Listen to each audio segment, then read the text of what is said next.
గన్నవరం మాజీ ఎమ్మెల్యే వల్లభనేని వంశీ అరెస్టుకు రంగం సిద్ధమైంది. గన్నవరం టీడీపీ ఆఫీస్పై దాడి కేసులో వంశీ నిందితుడిగా ఉన్నాడు. అయితే వైసీపీ హయాంలో వంశీ ప్రోద్బలంతోనే దాడులు జరిగాయని ఆరోపణలు ఉన్నాయి. ఇక వంశీ కోసం హైదరాబాద్ లో 3 ప్రత్యేక బృందాలు గాలిస్తున్నాయి.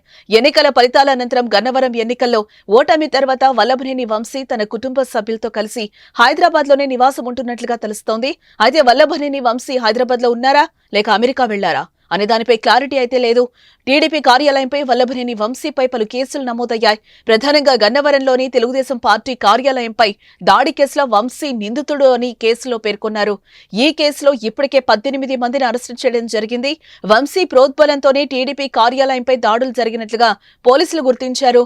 నాడు ఎమ్మెల్యేగా ఉండి తన అనుచరులను రెచ్చగొట్టడం వల్లనే దాడి జరిగిందని పోలీసులు ఎఫ్ఐఆర్లో పేర్కొన్నారు.